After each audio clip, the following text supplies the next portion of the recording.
Consiglio regionale la vedo come a casa, in modo che i nostri cittadini hai la possibilità di vivere bene in prima battuta, ma soprattutto dopo di sentirsi veneti. Quindi tante volte tanti problemi magari può essere inferiore dal punto di vista dell'impatto reale che ha, perché tante volte si parla di sanità, si parla di strade, si parla di economia, però tante volte parlare di bandiera, parlare di inno fa sì che si costruisca quella che ne costruisce come Veneto. Il percorso può essere lungo, accidentato, tanti magari poi anche perdersi per strada. Adesso abbiamo una strada tracciata in maniera precisa e è la strada dell'autonomia, ma se ricordiamo che autonomia, almeno me la vedo solo come il primo scalino, perché la fine nostra, il nostro fine, meglio, è comunque l'indipendenza. Perché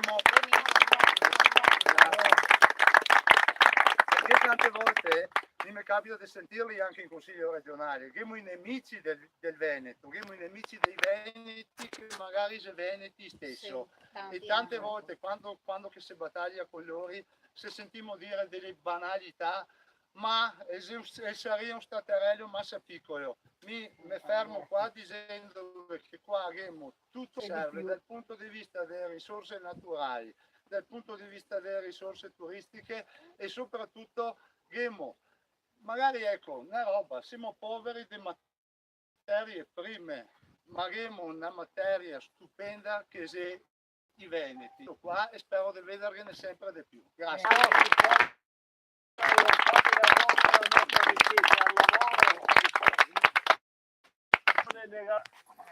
Quella volta. Beh, mi ringrazio intanto per questa partecipazione di oggi perché è un momento importante. Essere qua con tutti voi altri, ma soprattutto con i sindaci regionali, perché penso che questa sia la filiera giusta, la giusta per portare avanti dei progetti che siano utili per il Veneto e per i veneti. Io mi parlavo giustamente di autonomia, che è il nostro impegno principale per il quale siamo stati a Roma, dove cerchiamo di combattere tutti i giorni contro in qualche modo le resistenze di un sistema che ovviamente sarebbe sempre pronto a portare avanti la conservazione del gruppo ma noi altri siamo lì per essere in qualche modo una cricca che è pronta per cercare di modificarlo, sicuramente in maniera lenta tante volte, perché purtroppo gli anni in cui questo sistema si è radicato sono stati tanti, però siamo lì con tanta buona volontà e soprattutto con un peso politico stavolta che ne darà sicuramente delle possibilità migliori rispetto a quello che è successo in passato. È stato toccato dei temi interessanti, è stato toccato appunto il tema dell'inno, della bandiera, che penso che sarà fondamentale per noi altri veneti avere ufficiali per quanto riguarda un'azione che farà la regione Veneto, ma secondo me è importante portare avanti anche delle altre tematiche